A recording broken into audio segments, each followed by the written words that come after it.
capable de se trouver un logement à un prix raisonnable. C'est pas juste des familles démunies, là. Il y a même des familles de la classe moyenne qui ont vu les prix exploser et on a beau essayer de les aider financièrement, on a augmenté l'aide sociale de 50 %, on a baissé les impôts, on a donné des crédits d'impôt aux personnes de 70 ans et plus, etc., etc. Mais il y a un problème d'offre.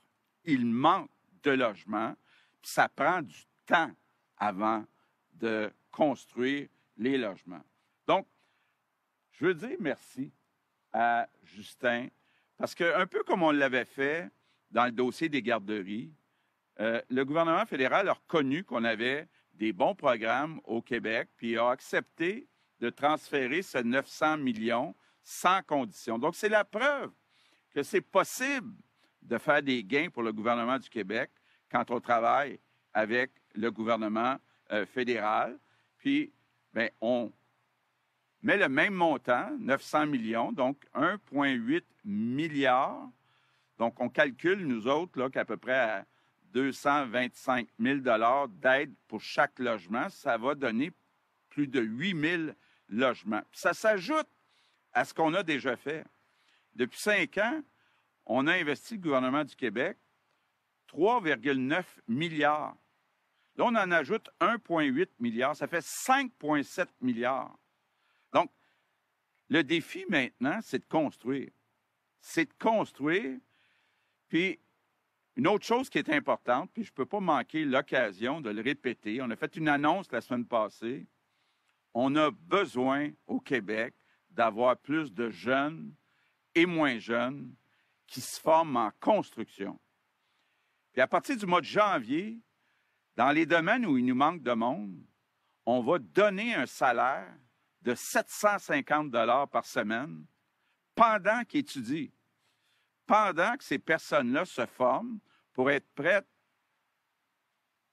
l'été prochain. Puis on verra, quand je regarde tous les projets qu'on a au Québec, puis là, on parlait aussi de ce qui s'en vient chez Hydro-Québec, bien, on a besoin de travailleurs de la construction pour les construire, ces logements-là. Donc, je veux dire, puis je veux terminer là-dessus, bravo, bravo, merci. C'est en travaillant ensemble qu'on va répondre plus rapidement, puis qu'on va relever ce défi du logement pour aider les Québécois. Merci tout le monde, et je passe la parole à Sean Fraser. C'est ça, hein? Merci. Merci. Bonjour tout le monde, c'est un plaisir d'être ici. Nous sommes confrontés à une crise du logement et l'accord que nous avons conclu avec le gouvernement du Québec contribuera grandement à construire plus de logements plus rapidement. Je suis très heureux d'être ici avec vous aujourd'hui, avec le Premier ministre Legault, le ministre Duranceau, Catherine, ma collègue Sherry et mon nouveau ami Shirley et Chantal aussi. Je tiens à remercier tout particulièrement le ministre Duranceau pour le travail que nous avons pu accomplir il y a quelques mois. Sincèrement, François, ce n'est pas possible pour arriver aujourd'hui sans votre travail. Nous nous concentrons tous sur un objectif commun, la construction de plus de logements. Je suis très fier de dire que l'investissement de 900 millions de dollars a été égalé par le gouvernement du Québec, ce qui est un cas unique au pays. Le Québec a récemment proposé des réformes importantes dans son projet de loi qui faciliteront la construction des types de logements dont les gens ont besoin si elles sont adoptées. Ça comprend, premièrement, fixer des cibles municipales en matière de logement afin d'augmenter l'offre. Deuxièmement, permettre plus de flexibilité en ce qui concerne les règles de zonage. Troisième, faciliter le développement de logements accessoires. Et quatrièmement, réduire les délais administratifs pour faciliter la mise en chantier des projets. Grâce à ces réformes et aux investissements historiques réalisés par le gouvernement du Québec et du Canada, il serait possible de créer plus de 23 000 nouveaux logements d'ici 2027-2028. Ça va faire une grosse différence. Une fois de plus, j'ai félicité le gouvernement du Québec pour son partenariat et pour le travail remarquable qu'il a accompli dans le cadre de cet accord historique.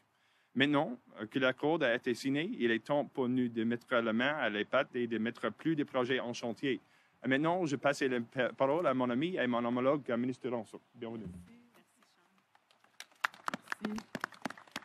Bonjour tout le monde. Alors écoutez, d'abord merci d'être là en grand nombre. Pour moi, c'est une grande journée. C'est bon? Ah, merci. Une très belle annonce. Une excellente nouvelle pour l'habitation et les ménages québécois. Donc, j'attendais cette journée avec impatience. Comme l'ont précisé les premiers ministres et mon homologue fédéral, aujourd'hui, un investissement majeur qu'on peut qualifier d'historique pour notre secteur du logement. 8 000 unités, ça ne s'est jamais annoncé au Québec avant aujourd'hui, en un seul bloc du moins. Alors, avec 8 000 unités de logement à construire, comme je vous dis, c'est l'annonce en habitation de notre histoire récente qui est la plus grande. L'annonce d'aujourd'hui est le résultat de l'ouverture à la collaboration qui a marqué nos discussions des derniers mois. Je veux remercier le ministre Fraser d'avoir été réceptif aux priorités et aux besoins énoncés par le Québec lors de nos pourparlers. Je peux dire que mon homologue et moi sommes deux personnes de résultats et en voici les premiers fruits. Nous souhaitions de la flexibilité avec cette entente et nous en avons obtenu. À nouveau, nous vous en remercions. Maintenant, c'est à nous de livrer. Mon engagement, c'est qu'on passe sans tarder de cette annonce de financement à la construction des projets. Des projets pour des familles, des personnes seules, âgées ou plus jeunes, des personnes avec un handicap ou en situation de vulnérabilité, ou encore des personnes vivant avec des enjeux de santé mentale. Pour moi, il est temps d'exécuter. Il faut que ça sorte pour répondre aux besoins de nos concitoyens. L'argent annoncé aujourd'hui servira notamment à réaliser les projets déposés dans le cadre des appels à projets du Programme d'habitation abordable Québec. Très majoritairement, ces projets sont proposés par des organismes dont l'expertise se concentre sur le logement social, mais l'entreprise privée a aussi saisi l'occasion qui lui était offerte. En complément, les fonds fiscalisés, Desjardins, fonds FTQ, fonds d'action, qui génèrent déjà des résultats intéressants, pourront également être mis à contribution. Par ailleurs, d'autres partenaires pertinents seront sollicités. Leur participation et la proactivité de tous sont grandement attendues. D'ailleurs, l'annonce d'aujourd'hui s'inscrit dans un continuum d'actions que notre gouvernement met en œuvre pour mieux loger les Québécois. Le projet de loi 31 que nous étudions ces jours-ci en commission parlementaire fait lui aussi partie de ces mesures concrètes.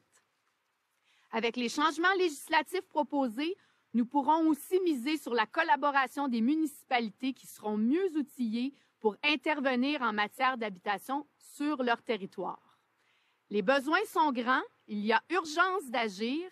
Soyons créatifs, agiles et concertés pour répondre à cette crise. Merci beaucoup. Bravo. Merci à vous. Bravo.